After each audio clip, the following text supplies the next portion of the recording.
Hello, hello, hello, and welcome to today's episode of Her Version. This podcast is dedicated to sharing stories of struggle to triumph, a platform that allows individuals to tell their truth in order to inspire and uplift others. For those of you that are new to this podcast and like content like this, make sure you hit that subscribe button. Make sure you follow, like, and share. I am your host, Sabrina Victoria. Let's jump right in.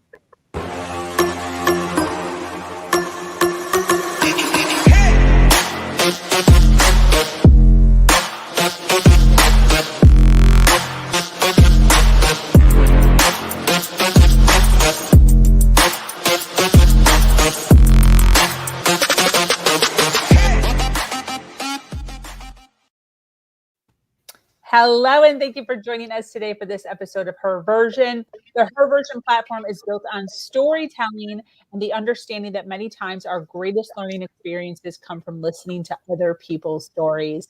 Today, I have an amazing speaker with us. Her name is Melissa Fairchild. Melissa was born with a moderately severe hearing disorder at a young age, but did not get her first pair of hearing aids until she was 18. On top of that, her younger years were filled with trauma from molestation, suicide attempts, and a very dysfunctional family. Melissa is here today to talk about the inspirational work she has done to overcome her past experiences and work on her own personal power. She's going to be talking about healing from trauma, her relationship with God, and the priorities that have guided her to the happiness she now has. Welcome, Melissa. Hi, Sabrina. So nice to be here. Oh, it's so nice to be here. I so appreciate you and the patience that you had with us and getting on this podcast. I know you are a very busy woman, so I appreciate you taking some time out of your day to hang out with us and talk about all the awesome things that you have going on in your life now and the journey that you've been through. Well, I'm excited to be here and I hope my story does help someone. So, yes, awesome. So how has your week been? Busy. A lot going on this week. It really is a week of many things happening. So it's kind of exciting, kind of scary at the same time. I love that. Is that like a lot of things happening because it's the new year and you're like pushing, or is it just like this week's just been crazy?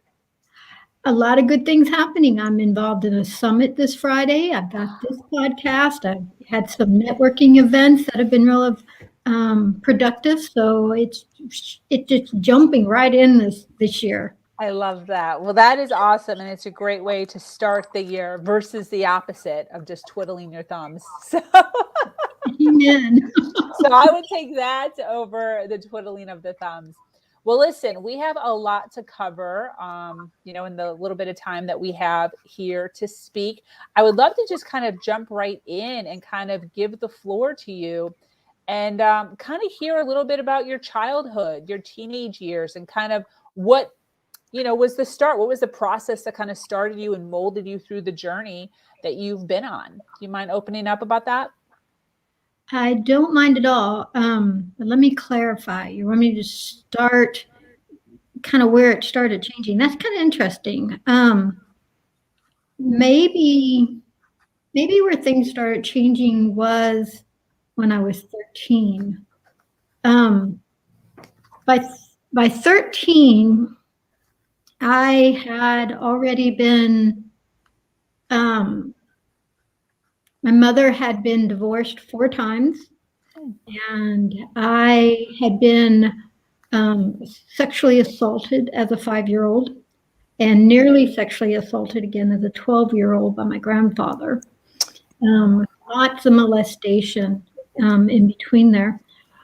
I was known to be a very responsible child, so I took on responsibility a lot. By the age of 13, I was running the household. So I cooked, I cleaned, I took care of my younger siblings, which were ages 10, 8, 6, and 1. And when I wasn't taking care of all of that, and my mother was home, I was her hairstylist, her masseuse, her psychotherapist, just kind of filled in all the areas. So by 13, I was really overwhelmed by a lot of things. And that spring, I made my first suicide attempt. So, Oh my. yeah, I took, back then you could buy the large bottles of aspirin. And so my mom had a full one in the medicine cabinet, and I took that whole bottle before I went to school. It's probably a very good thing that I went to school, because after lunch, it just all kind of came up. Wow. Nobody knew what had happened. I didn't tell anybody what I did. And interestingly, I don't know that my mother ever noticed that the bottle was even missing. And wow. so I made that. That was my first attempt. And that was my only really serious attempt, because the next time, which was later in the spring, right before school was out, and there wasn't anything in the medicine cabinet left to do anything with. But for whatever reason, one evening I went looking through and I took anything I could find and then laid down next to the baby to go to sleep with no intention of waking up. Wow. Do you remember vividly what that was, or have you kind of blocked that out? Do you remember that? How you felt, or what you were running from, or the fear?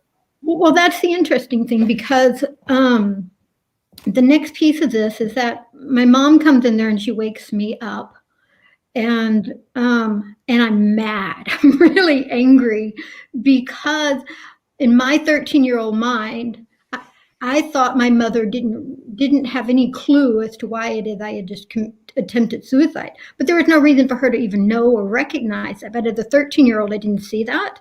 Yeah. And in that moment of being angry, because I realized also in that moment that I had made the attempt in order to hurt my mother, and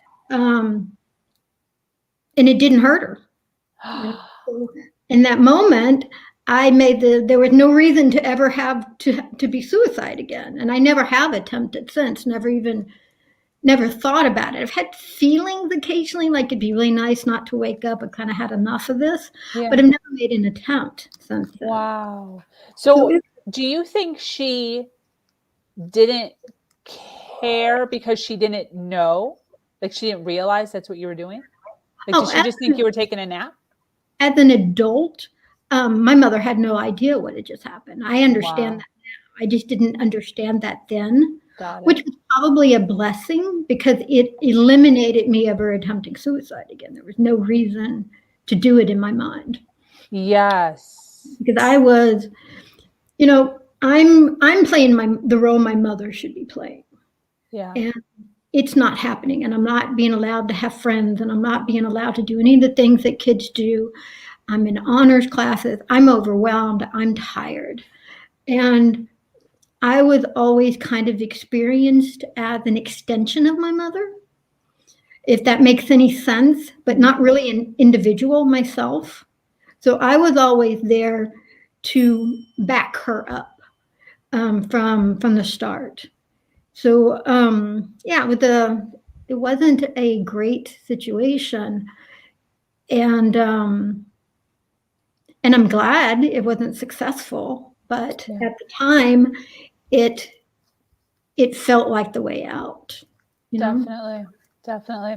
So as you grew up, and you've had these serious adult-like issues, popping up at such a young age. How old were you when you finally started to kind of mentally and emotionally become aware that you had to rise above? Did that come at a younger age or an older age? Actually, that same summer, I had an experience. It's not one I'm proud of at all, but it definitely had a positive impact on me. So I'm overwhelmed. Summer is here. I'm in charge of my 4 younger siblings. Wow. And all I want is an hour to myself when the baby's taking a nap after lunch. Okay. But The three older siblings were not, they didn't want to take, directions from the oldest sister. And so I'd send them upstairs and they'd come down and they'd, fighting me. They want to get up, they want to get out. And I'm like, oh, come on, 1 hour. And so unfortunately, I resorted to slapping them on the legs.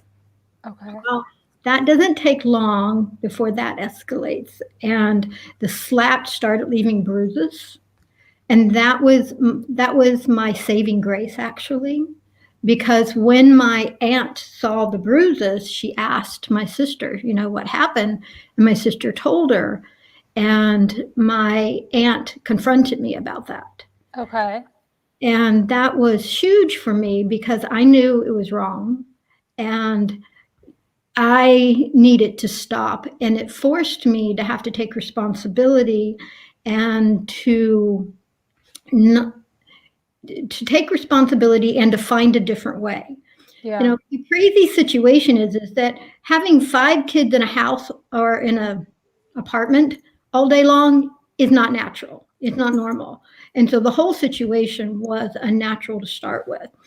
And so I just made the decision that the only way for me to be able to handle this better is that I talked to my siblings and I said, okay, guys, here's what we're going to do. You can go outside during the day, but you have to you have to come in and check in every hour so I know you're okay. And you have to be within eye shot so that you can see me and you can hear me if I have to call you home really fast. Got it. Yeah.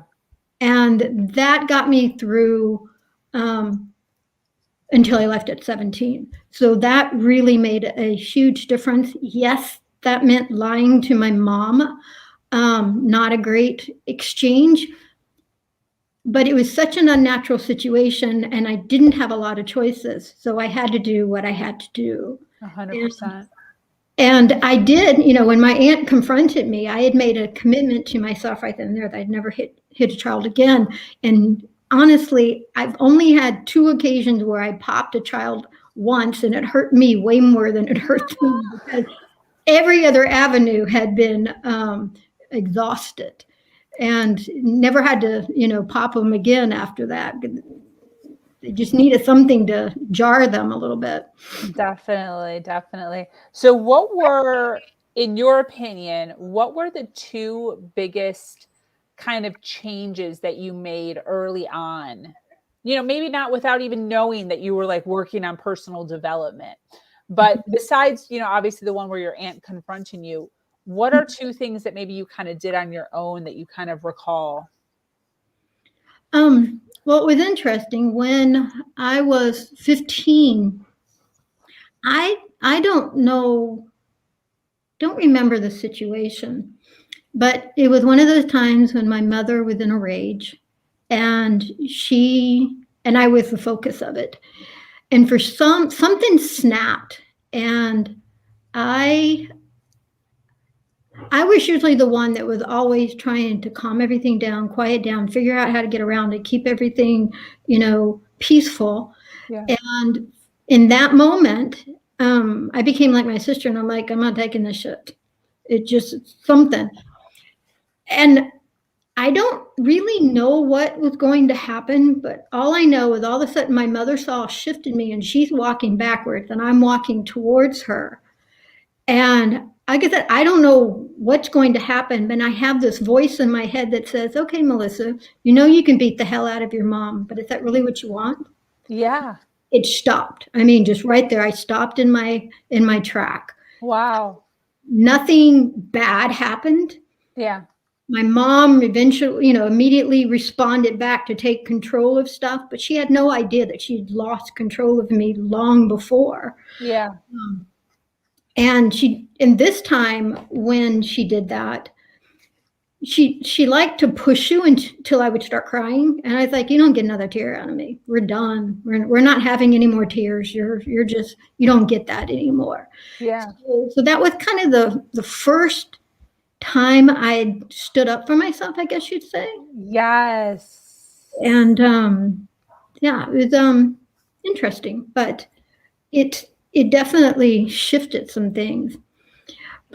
The next time I would say was when I was, before I turned 17. So I'm in my junior year of high school, and my birthday's in the fall. So before my birthday came up, I'm really overwhelmed.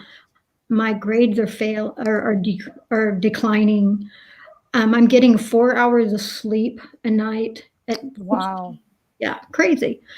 And so it's really got too much. And my high school counselor called me in again and asked, "What's up?"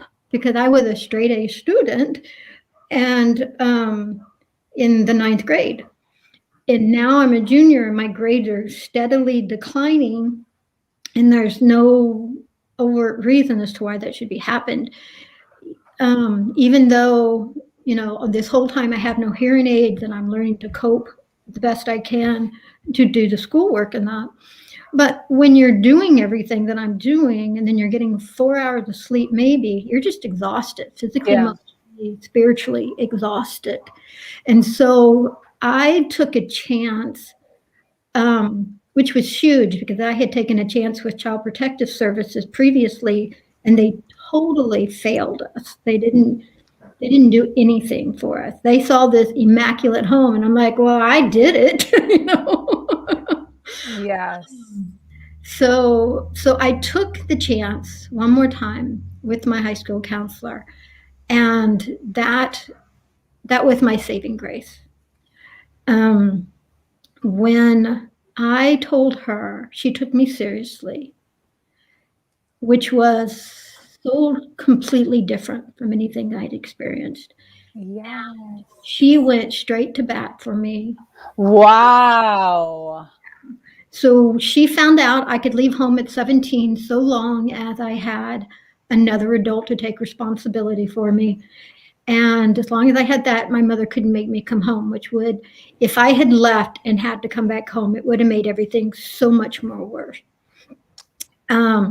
So that was when, and it was a really, really tough decision to make because I knew how it would affect everything. Yeah. And ultimately, though, I had to choose me. And that was the first time I had chosen me. And I left home and began my healing process, which has been ongoing. Yeah, definitely. Wow. That's so interesting. Have you ever reached back out to that woman?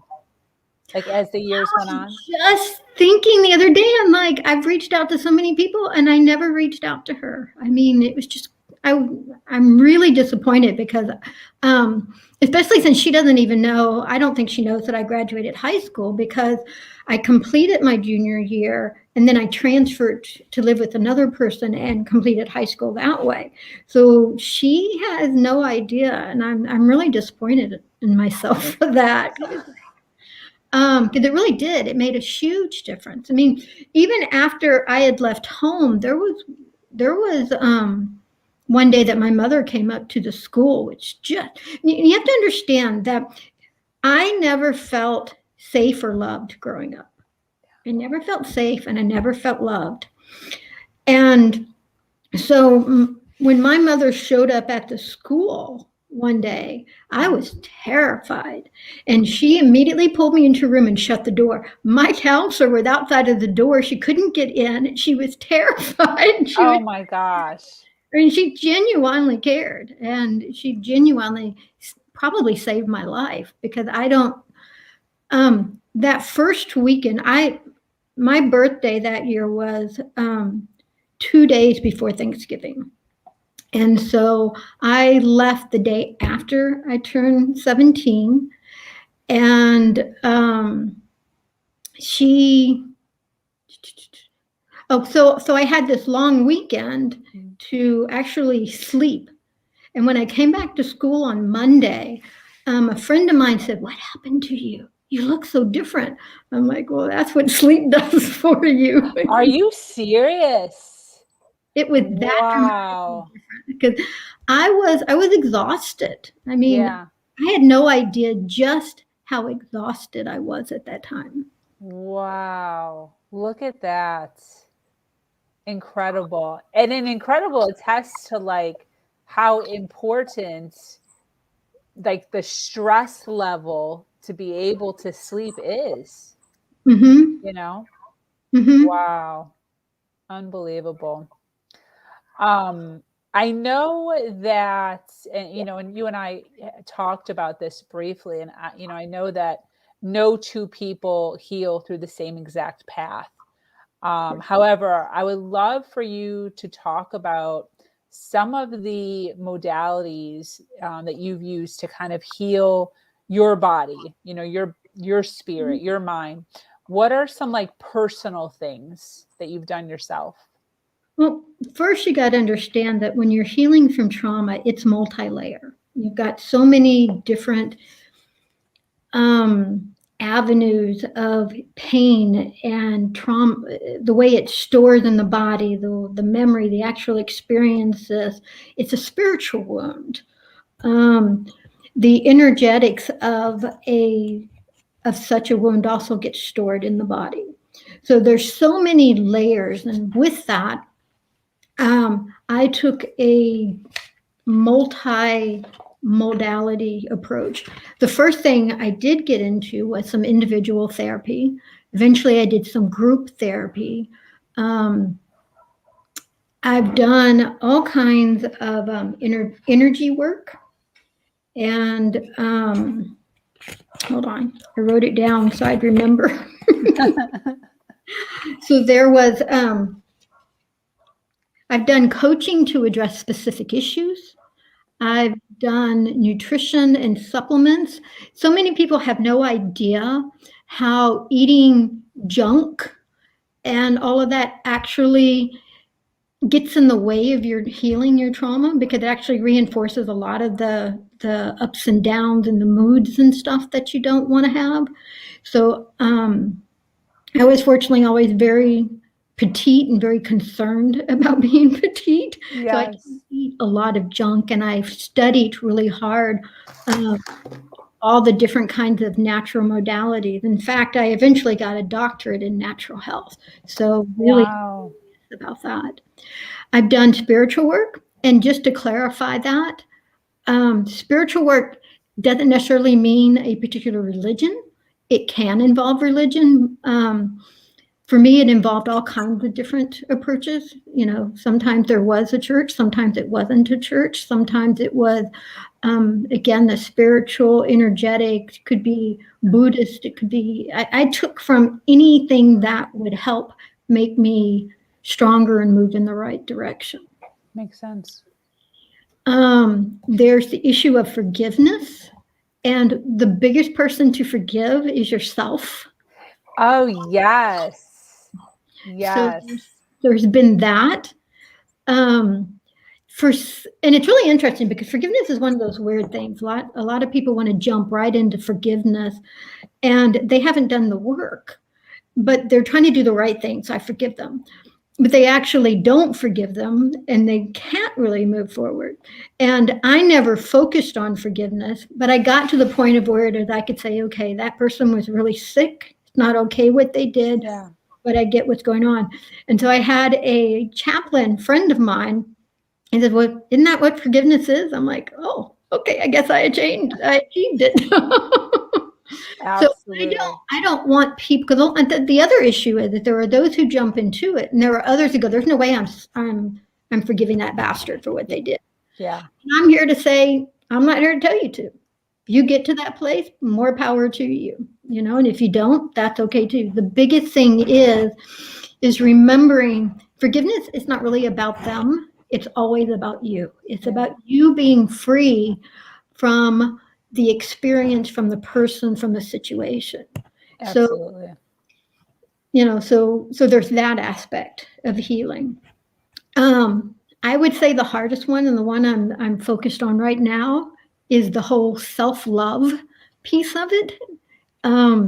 It's more challenging than I'd like to admit, but it's not really something that we talk about in our society. What does that mean? If you hear you think highly of yourself, you're narcissistic, you're self-centered, you're the And that's not really what self-love is about. Self-love is really, self-care. It's setting your boundaries. It's being assertive. It's feeling good about yourself. It's opening up to love. It's letting love in. It's being able to give love freely and comfortably. It's much bigger than people realize. Absolutely. And then the last thing I've done a little bit of work on is the inner child. We think we're one person, but the truth of the matter is there are different people in us all the way through our life. So if you've had a significant experience in your life, that little person is still there.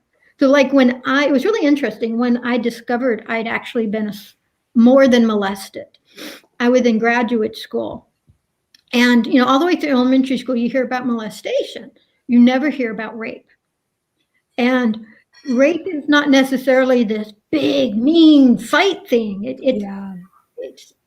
And I had clearly been raped. And the only reason I know that my memory was real was because in graduate school, I was taking a class on child sexual abuse. And children talk in a certain way about these things based on their understanding. Okay. And your memory of that as an adult is in the voice of that child until you know differently. So my memory was of being peed on, but that's not what happened. But my understanding as a child didn't know what ejaculation was. Yes. And it was really interesting going to the class and all of a sudden this light goes off. I'm like, oh my God, that's what happened. That's wow. And so we've got all these little people in us that until we address them and help them to heal, they keep affecting us one way or another. They affect the way we think, the way we feel, the different experiences, how we interpret things. And absolutely. So we're able to give them what they need. Now we get to be the adult caregiver to our inner child. And as we do that, we help that inner child to heal on another level so that we can now integrate that part of ourselves to be more whole, more connected. Absolutely. That just warms my heart. Even just the way that you just worded that, like we are now the adult, and we're now in charge. We can't be going around blaming our parents or whoever forever. We can now, take on that responsibility ourselves to care for that. That's so strong. And I've never heard anyone say it that way. So I so appreciate that. Because that gives our power back. Exactly. Yeah. I mean, and that's really the biggest piece of the healing is you're learning to reclaim the power that had unjustly been taken from you. Whether you're an adult who was traumatized or a child who was traumatized, it's really about reconnecting and taking care of and moving forward. You get to choose whether you're going to remain the victim forever or whether you're going to claim the survivor and then learn to live. And that's really where people get stuck more often. If they get through the victim, then they get stuck in surviving, but you don't want to survive forever. You want to learn how to live and embrace life and really enjoy what is before you. Yeah. Cheryl's asking you a question. She says, what's one way you nurtured your inner child? That's really interesting. Because I've actually done more of that work with my clients than I have with myself, because it's always kind of awkward. So I'm learning how to do that. When I worked with my clients, I've had a lot of when we are acting out or reacting to something, oftentimes that's that inner child screaming and yelling for attention. And so what I would have my clients do is pick out a stuffy. Go to the store, pick out your favorite little stuffy, whatever feels right. And the goal is to let that stuffy represent your inner child. So then when you need that hug, you pick up that baby and you give that baby a hug. Oh, I love it. You love them and you tell them what they need to do. And my clients who were mostly men were going, yeah, right, whatever. And I've got one now goes, I still pick him up every now and then. Oh, I love that. So it does. It gives you, because, it's so abstract to have a child in there. You can sit there and you can hug like that yourself, but it doesn't quite feel right. So when you have something representing it and you're giving all your love to that thing, which is ultimately giving it to yourself, you're learning how to heal that wound that is there. Absolutely. With the coach that I'm working with right now, she's having me do having conversations with this child. So when something comes up, I'm sitting here going, I'm so glad you're here. I'm here. You're safe. You're going to be okay. I've got you. The things that I would have wanted to hear as a child, the things that would have made me feel safe and loved. Mm-hmm. So. Absolutely. Absolutely. Take your power back. Yes, Michelle. Thank you. There was one more question. Cheryl said, I love that. I have just the doll. Yes. Man, when you were saying that, I could feel that. My eyes were totally welling up with tears. Cheryl had a question, or Charlotte had a question earlier. I didn't put it on the screen, but you had mentioned food. She said food can impact that. I don't remember what you were talking about. She wants to know all processed foods. Do all processed foods impact? It's preferable to minimize all processed food as much as possible. I notice right now I'm not in charge of my diet because I'm living with my family because of this crazy situation with the housing. I sold my home and haven't been able to secure my own one again. So I'm eating their diet, and their diet is very, very different from mine. They eat tons of processed food. They eat tons of stuff with flour and all of that. When I'm eating myself, I minimize all of that. I try to avoid most canned foods, eat a lot of frozen veggies. I buy as natural meat as I can possibly find. It's a little harder to do that right now with everything going on. And so I keep my diet very simple, and you don't end up having all this other stuff to have to clear out. And what you have to remember is that anything you're taking in with food is just part of what you're taking in, because your water, your air, everything is filled with all kinds of stuff, and your body has to process all that. Exactly. So the less we're putting into there and the more natural and easier it is for our system to digest the food, the better. Yeah, no, that totally makes sense. I agree with that. You and I had talked about priorities, and I would love for you to kind of, break that down and kind of explain what you believe are the priorities that we should have as humans. Well, first of all, I don't believe I should be choosing your priorities. Okay. So priorities for me are different from when most people think about priorities. They're thinking about what needs to be done most importantly. That's what I think of. Yeah. When I'm talking about priorities, I'm talking about the foundation for your life. So you're choosing 3 to 5 priorities that you base all your other decisions on. So some priorities you might choose from. Well, as a person, if you're dealing with trauma, one of the priorities needs to be, for this to be effective, is your healing needs to be a priority. So, and then in addition to that, and you don't want more than 3 to 5, because then it becomes overwhelming. Okay, makes sense. So some of the other priorities you might have would be family, strong partnership, travel, career, development, financial stability, hobbies, having a business, mental health, physical health, spirituality, or any number of other things. And these are the things you're going to make the foundation for all the decisions that you make. When you do this, you align your goals with your priorities. So your goals back up your priorities, which is now backing up your life. And when you're doing this, now your time, your money, and your energy are also in alignment. And your decision-making process is simplified, because 95% of choices that come your way that don't support your priorities are an automatic no. So that really simplifies everything.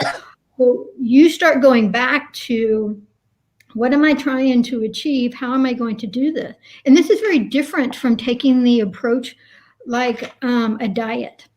Diets don't work because you make all kinds of sacrifices to get this goal. And once you get this goal, what do? Go back. You go right back.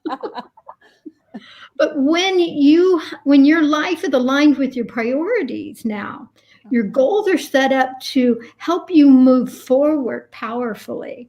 And we're not talking about making, a million changes overnight. We are talking about, taking baby steps, but you're incorporating it. People who are successful at losing weight and maintaining it are making lifestyle changes. And they're making one little change after the other, and they're adding more to it as they're ready. When you do that, it's a lasting effect. And that's the same thing when you use priorities and your goals to be the foundation of your life. Now making decisions is so much simpler and easier and supportive of you. And the thing that I love about this is when you really get your priorities straight, now what you're doing is you're really making it easier for the universe to support whatever your life purpose is, and for you to be able to have the life that you want, that you desire to have. You don't have all that fighting going on within yourself because, oh, that looks like a great opportunity, and oh, that looks like, and all they're doing is pulling you away. It also gives you permission to set boundaries and say, no, this isn't for me. I don't have time. I'm not interested in spending all my time doing that. I don't have the money to do that, and not feel like you're supposed to take care of everybody else. So it solidifies things so much greater so that your life is more simplified. And I don't know about most people, but I prefer simple. Yes, I agree. So wait, so how does one go about knowing, like, is there a list of priorities for us to choose from? How do we know what our priorities are? Well, You meditate on it? when I work with people, I ask a ton of different questions to really get a sense of. And some of those questions can include, what do you value? What is it that you're wanting out of life? What do you stand for? So it can be vast. It's not like there's a set 12 or something. Like they could be all over the place. Yes, they could be. Wow. Okay. What you want to be careful of is holding everything equal, because if everything is equal, nothing is important in the long run. Okay. And you don't want to take on too many, usually 3 to 5, and they usually kind of overlap and support each other. Okay. Is about all that most people can really manage. But your goals will be set up to support them. So let's say, for instance, one of this financial stability. Okay. Your priority is financial stability. Your goals may include saving money for a trip, having enough money in your savings account for an emergency, having a solid retirement plan, having money for kids for college, so you're going to set them up to back you up. Okay. That totally makes sense. So while somebody is, taking into consideration a lot of this stuff that you're talking about, a lot of times people use the excuse, you were talking about forgiveness, and, while they're trying to plan for their future, they're still in the back of their mind giving a lot of the trauma that they've gone through as an excuse as to why they can't really go forward the way they want to. What do you think is the biggest myth or limiting belief that we have about trauma? The biggest limiting belief. Do you mean like the biggest myth? Yeah, Kind the of? biggest myth. Yeah. Okay. Um, the one thing that I hear in the field way too much is that that you cannot be cured, that you have to learn how to manage your symptoms. Again, I don't know about you. I don't want to manage feeling shitty for the rest of my life. Yes. And Agree. it's the wrong focus. There is no cure, but we're not here to cure. We're here to heal. And healing is different. And as you're going through that healing process, you're working through these things. And the thing I love about the healing process is you may have 10 different issues that you're standing out to you, but you're only working on this one. But while you're working on this one is actually impacting all the other ones. So when you come over and you work on the other one, it's already a little further ahead and it starts impacting all the other ones. And so um, it's challenging and it requires a huge amount of courage to go down this road. But the good news is you only need a little bit of courage to get started. And as Yes. you continue to heal, that courage grows. Yes. Absolutely. Only a little bit. That's all you need. Mm-hmm.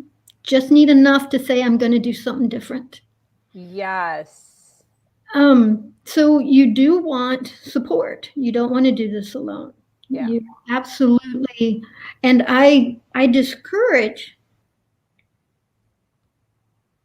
not picking carefully who you work with. I don't think people necessarily have to have had experience working with trauma, but they need to, it's better if they do. Yeah. It's much better if they do, because if they don't, there is a greater potential for re-traumatizing the person who's going through the process. And I've worked with many clients and I get very different results from a lot of different therapists. And I really, I base that on the fact that my own experiences and my own healing process and how I take all of that with me when I work with a client. But to say that anybody who's been through trauma and now they're a therapist and they should do a great job is not necessarily the case.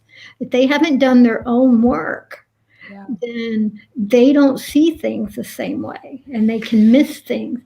And so myself, going through this process, constantly working on myself and trying to go to the next level, I just found that when it's really funny, a client will go, that's exactly what I was thinking, or yeah, that's exactly it. And I've never been able to say it like that. Well, I can say it that way because I really know it and I really understand it from that level. And I want to give you the freedom to begin to allow yourself to express it wherever you are, however you're dealing with that. Absolutely. And there were so many guys that are like, well, I don't want to re-traumatize you. I'm like, you're not going to re-traumatize me. I take care of me. You take care of you. Speak. Yeah. We're here for. Absolutely. Absolutely. I agree with that. I would love to hear what your number one lesson that you've learned in life is. Well, that was really interesting thinking about that question. And really what it came down to me was, the world doesn't stop for my broken heart. It keeps moving on. Yes. It's there. World keeps turning. Yes. So I get to make a choice. Yes. Am I going to be a victim, or am I going to learn how to live? Am I going to learn how to work through what I need to work through? Am I going to learn how to embrace life and really go out there and make it work? And the only way you can do that is to take responsibility for your own healing. We're not saying take responsibility for what happened to you, but you are responsible for your healing. And if you'll take that responsibility, that will empower you to make more changes than you have any idea. And quite frankly, I think the best revenge in life okay. is living a great life. Yeah. that you don't allow another person to take that away from you. You may have to struggle and fight and push your way until you get there, but it's worth every bit of the effort that it takes. Absolutely. Yeah, no, I totally agree with that. And, you kind of saying that makes me, think about my past and some of the disempowering beliefs that I've had, in my past and how I've had to change my mindset with a lot of things. What was one of the most disempowering beliefs that you've had in your life? And what do you believe now? So, one of the biggest struggles I've had is with learned helplessness. And the best way I know how to describe that, if you've ever seen a video where the baby elephant is tied to a pole of some kind and he can't get free, and he's tied to that pole until he's an adult, and he doesn't realize now as an adult he's way more powerful than that pole. Yes. That's what learned helplessness is. Okay. And so I had so many years of choices so many years of stuff that I had no power over, that I couldn't change, that I couldn't make a difference. And so there are still moments where that'll kind of come up. And I have to remind myself that's just not true. Number one, I can give you all kinds of examples just from what we've been talking about, where shows that that's not true. Choices I have made that allowed my life to change and to go on and be better.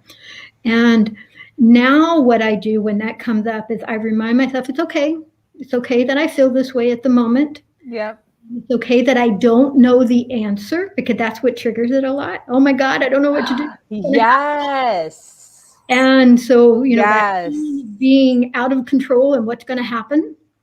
And I remind myself, it's okay. I don't have the answer yet. And that's the key word, yet. I can and I will figure out what needs to happen.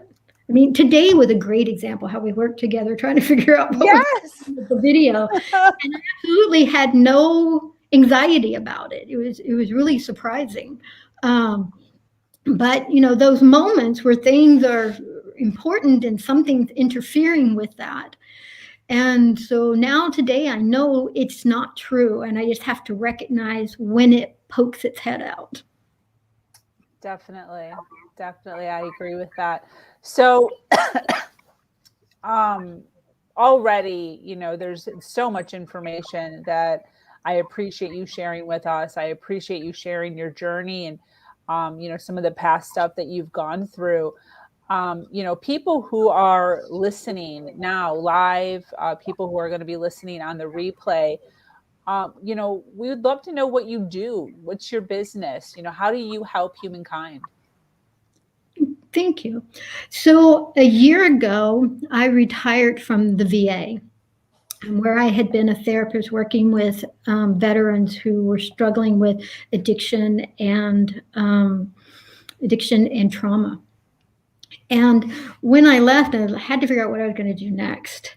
And through a process, the way that it looked like I could best use my skills were to turn around and start working with high achievers, people like doctors, lawyers, CEOs, entrepreneurs, these folks who struggle with stress and overwhelm. And as a result, their personal life is significantly impacted. Yeah. They're not going on their date nights. They're not going to their kids' activities. They're feeling really guilty about, not doing all these things. And yet their only way that they know how to respond to it is to bring home more work at home, bring it home over the weekend, Right. Skip the holidays, skip the birthdays, skip all these different things. Some have even tried to do some of that, what they call work-life balance, but without a solid foundation, like we were talking about earlier, it's just like going on a diet. You make Yes. but it's not going to stand. It's not going to last in the long run. Yep. So what I do is I work with leaders to be extraordinary by helping them to significantly reduce their stress and overwhelm, so that they are focused, energized, and reinvigorated at work and at home. So now the first thing we're going to do is clarify what are your priorities? What do you think they are? Because if your time, money, and energy do not reflect that, they're not really your priorities. Got it. Want them to be, but they're yes. Okay. I totally get that. And it seems so obvious, and yet so many people miss it. Somebody asked, how is it I was able to retire with a deferred retirement? Well, and what that means is I was too young to leave and get money right off the bat. Okay. Yeah. The reason I could do that is I learned to pay myself first. And that money sat there. I only took from it if I absolutely had to, and then I paid it back because that money was considered to be part of my retirement. Yeah. And even now, I dip in it with the intention of repaying every penny of it. So, when we do this, we have the resources that we need down the road, and we don't have to be stuck in situations that we don't want to be in. And so when you're working with me, the first thing we're doing is we're getting your foundation set. We want to make sure that you're clear.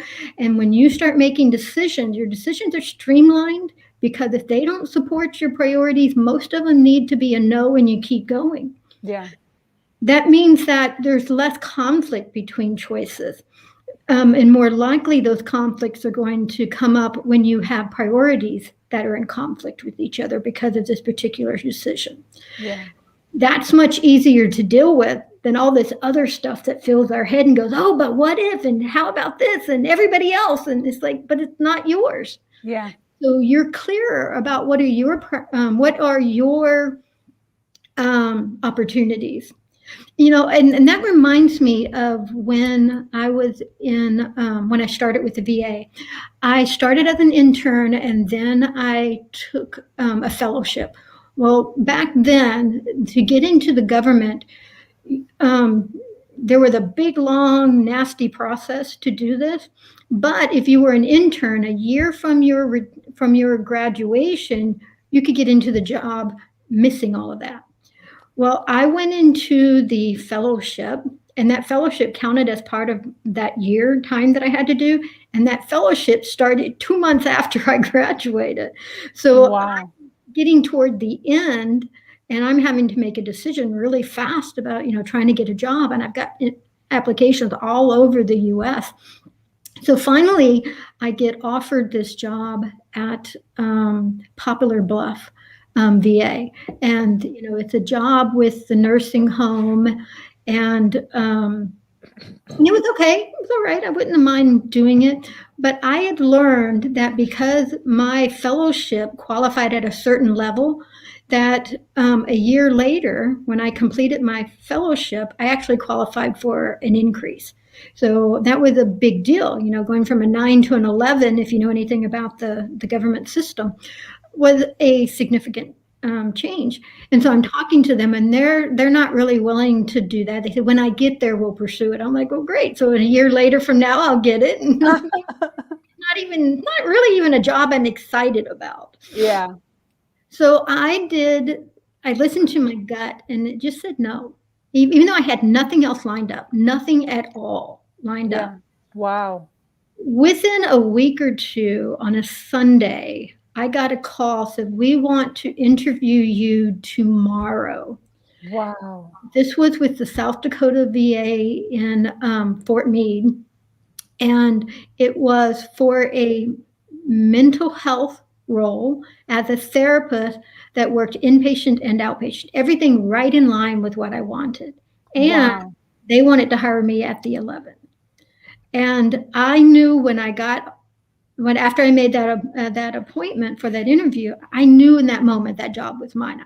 And every obstacle that came up, and please believe me, I didn't want to go to South Dakota. South Dakota was not the place I wanted to be. Every obstacle resolved itself. Wow. I went to South Dakota, and it started my career off in the right way. Wow. It fulfilled. I'm very, very certain. I didn't set out to be a therapist. That was never my goal. I'm very certain I was meant to be a therapist. And my therapy style incorporates lots of different modalities, including a coaching kind of style, because a lot of times when you're doing therapy, you're sitting across from somebody and they're going, okay, so what do you think? And the person, I've been on the other side and I know what that's like. And it's like, what do I think about what? What are you thinking? Am I stupid? Is that crazy? Did I just say something that doesn't make any sense? So I never did that. I always really made suggestions and different things to help them get started. Yeah. Make it okay for wherever they are, whatever they needed to see. If all they wanted to do was sit across from me and be quiet, that was okay. We'll start there. That's fine if that's where you're at. But if it's just because you're not sure what to say, let me help you get started. And then Wow. And so really more engaging, more working together. And my clients stayed with me because now they were making changes faster. They weren't just coming there going, okay, now what? Twiddling their thumb. So anyway, that naturally developed into the coaching approach and working with others who need this approach. And everything that I am hearing and I'm reading says we are moving into a very different world. And it's a very amazing, very beautiful changes that are coming. Yeah. And the old ways that we've been doing things are not going to be as successful. One of those big changes is the whole emphasis, and COVID has done a beautiful job of demonstrating this, is the importance of our connectivity to each other. And that has to start at home, start in your own life. And that's where my focus is let's set the foundation. Let's get you everything set up so you're happy at home and you're having that time with your family and you're doing what you want to do. And you can still be successful. Matter of fact, you'll probably be more successful because now you're not going to have all this extra stuff that's distracting you and wearing you out and stressing you out. So you can stay focused and be productive on what you want to do. This also sets you up now to be a better leader to your people, whoever you're working with. Yeah, 100%. I agree with that. Thank you for all that. Thank you. If somebody wanted to work with you, the website over your head, is that the best website that they can find you at? Yes, that would be the website to find me at. They can also find me on LinkedIn. And those would be the two best ways to get me. Now, on the website, there's a link on there where you can schedule an appointment directly with me on my calendar. Awesome. Very cool. Thank you. Thank you for that. I do want to ask some advice before we close up here. As you know, predominantly the Her Version platform is followed by females. There are men that come in, but it's predominantly females. So for those females that are still listening, we still have people listening live right now, an hour in. They're obviously interested. They're obviously intrigued. They're obviously pulled towards you. What's some advice that you would give to a female who is feeling helpless from trauma that they've endured in their life? The first thing that always comes to mind is don't go it alone. Just don't. Seek out help. Therapy can be a great avenue to start with. If you've been to therapy and you're having some stuff to come up, it's okay to go back. I can't tell you how many therapists I've had, and I came and I went, because healing is not straight. It's forward, backwards, sideways, forward, backwards, it's all over the place, but the overall direction is forward. So, get the help that you need. If it's a particular issue, you can always consider a coach. Make the changes and commit to having the life that you deserve. Don't give up. Don't quit. Don't think this is as good as it gets. I promise you there are those moments that I went through it and my clients have gone through it. There are so many times you're going, haven't I cried enough tears? Isn't it over yet? When does it get better?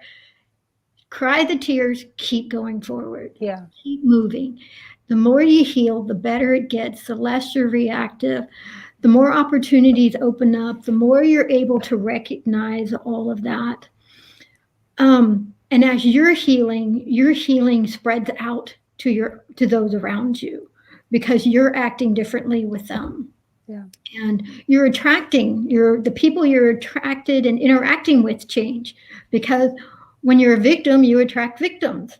When you're someone who is, wanting to do better and growing, you attract those kinds of people. Yes. So keep striving, keep struggling, know you're worth the struggle, no matter how challenging it may feel. Also remember that healing is a process. It's not a one and done, which is what we've just been talking about. Yeah. Things come up at different times that need to be addressed. Take it as it comes. Don't think you have to be struggling and trying to get everything done now, because you can't. It'll overwhelm you. Yeah. Allow the process to guide you. It will. And you'll start finding things that sound of interest to you. It could be a book. It could be an energy program. It could be somebody doing a nutritional thing. It could be any number of things. Could be Melissa Fairchild on a podcast. Could be me. But yeah, make the commitment, find the way, do it. Yeah. It's absolutely worth it. Yeah, 100%. And I love the fact that you're so open and honest and vulnerable with the fact that, us as coaches have to continue to work on ourselves and have to continue to do our own work. I can't tell you how many times, even today, while talking to you, there's certain things that are said during podcasts sometimes that hit me just right and bring emotion up in areas that I feel as if I've healed, in areas that I feel have gone, come and gone, and I've forgiven and everything is good. And sometimes somebody says something just right and it reminds me that I need to continue to work. I need to continue to heal and be patient with myself and my inner child. And I appreciate you. I appreciate you saying that, because a lot of times coaches like to give a facade that they're done. Well, and I experience that in the mental health field all the time. I think because they're the therapist, they're the doctor, they're the whomever, they don't need this. And I'm like, you need it more than they do sometimes. Yes. It's a continuous, and you said that too, healing is all over the place. It's up and down and around and over. And it looks different for everybody else. When you and I first started talking, you corrected me a couple of times as far as, everyone's path is different and nobody's path looks the same. And I so appreciate reminders like that, because sometimes we do forget, we think that, because I healed this way, everybody should be able to heal this way. And that is so not the case. That's so not the case. So I appreciate that. Well, 100%. and we're all ready for different things at different times based on our own strengths and weaknesses and circumstances. And, no two situations are the same at all. Exactly. So you mentioned LinkedIn. Is there anywhere else where people can follow you, or is LinkedIn like your number one?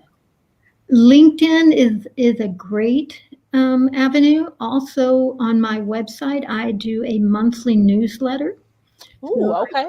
These different issues. And if you just sign up, it automatically signs you in for the newsletter to come. Plus, on my website, you can see all the previous newsletters that I've done. Awesome. Okay, cool. So they can go onto your website and even just sign up for your newsletter to get to know you a little bit better. Yes. Okay. Well, what they'll actually sign up for is my my special report. Okay. In the process, they're also signed up for the newsletter. Okay. Awesome. That's great. Well, listen, I thank you so much for coming on. This was absolutely phenomenal. I appreciate your patience and your calm vibrations while we figured everything out today to get us together. Is there any closing thoughts that you'd like to close up with before I close up? I would say if you're wanting to win back time for the things that matter most, let's talk. Yes. Yes, 100%, 100%. So for those of you still watching now live, I so appreciate you and your support with Melissa and I here speaking. For those of you watching on the replay, make sure that you hashtag replay so that we know that you are here and you are watching and you are supporting and you are learning with us. Thank you to everybody, and thank you, Melissa, for taking some time out of your day to sit down. I so appreciate you. So thank you for joining us here on Her Version. This community is expanding every single day and is filled with females who are striving to do better than they did yesterday. For those of you that are new to this podcast and like content like this, make sure you hit that subscribe button. Make sure you follow, like, subscribe, and share. If you have an amazing story to share, a struggle to triumph, be sure to reach out to me here or at herversion.life. I am your host, Sabrina Victoria, and I am so grateful to be here sharing a platform that allows people to